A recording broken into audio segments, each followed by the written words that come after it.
Fall in green country not only means cooler temperatures, but also the changing colors that the season brings. Taft finds out which plants thrive this time of year for 2 Works for You in the Garden. Good morning, welcome back to In the Garden. Paul and Taft here. And you know what, Paul, we start thinking about fall, and a lot of folks are saying, all right, I'm done with summertime. Let's get to fall, some cooler temperatures. But we're also blessed that we get into fall, the trees start changing colors, and just a beautiful sight here in eastern Oklahoma. Let's talk a little bit about fall colors today. Everybody looks forward to this time of year because the fall color in this part of the world can be just amazing. Not just trees, by the way, shrubs, vines, there are a lot of plants that develop great fall color. First and foremost, however, genetics play the most important part. The plant has to be genetically hardwired to produce the color. Okay. So there are some, even some of the most beautiful oaks in this area, bleh, fall color. I mean, you know, pin oaks, they go brown, that's it. But there are those, the Shumart, the Nuttall, lots of different trees that produce great color. Other factors, weather, okay? Yeah. So plenty of soil moisture, you know, plenty of rain in summer going into fall is gonna help that fall color peak. Cool temperatures, but not freezing. If it goes below freezing, then that'll end the whole process. But basically what it's all about are pigments. Okay. So the green that you see throughout most of the growing season, that's chlorophyll. When the day length starts to change a little bit, the chlorophyll kind of disappears and other pigments that are responsible for yellow, orange, red, all those beautiful, even purple, they begin to show themselves. So that's the process. I could go into the technical side of it, but I think we'd lose our audience in a hurry. And a lot of times when we also talk about, you know, the color, a lot of times in the city, we talked about this before, in the city you're going to get those vibrant colors because a lot of folks are watering their plants, watering their trees. But it's usually when you get out in the country and you get maybe in southeast Oklahoma and we see some of those big colors, that's when we know that we've had some really good rains during the summer season. Right, and we certainly have. I mean, we have. really have seen some spectacular color.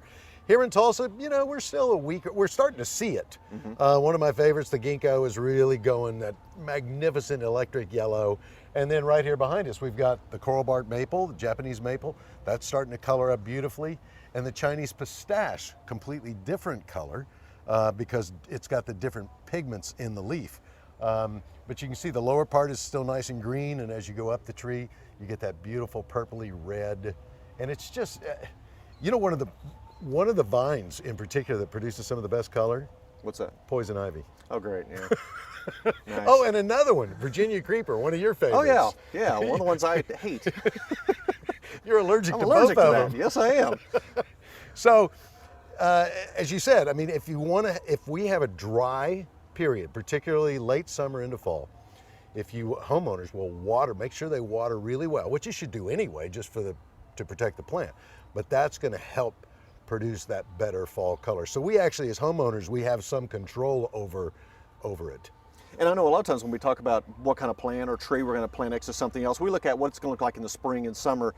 But we can also determine what those colors are going to be during the fall. So if we put two of them together, it's not only going to look good during the warm season, but it's also going to look good during the fall as those match up with each other. Well, and if I may sound a little self-serving, it's also a great time to because it's a great time to plant trees and shrubs, it's a great time to shop because then you get to see that fall color. If you're buying it in the green phase in spring, for instance, then you're not really going to see what's going to happen.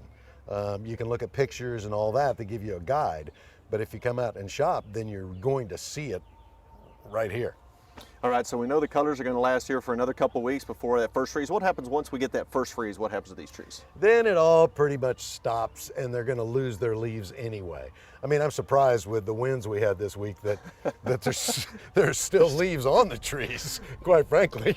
Yeah, it's unbelievable. And again, the good news is we still have a little bit more fall left, so we're still going to get to enjoy these colors at least for another couple of weeks before we finally get into wintertime. Your forecast looks great. I mean, I think it's going to peak here in the next few days and it's going to linger for a while, so we're really going to get a chance to enjoy fall color. Yeah, it looks like it'll go through Thanksgiving at least, and then probably we'll start to see those colors fade as we get into December.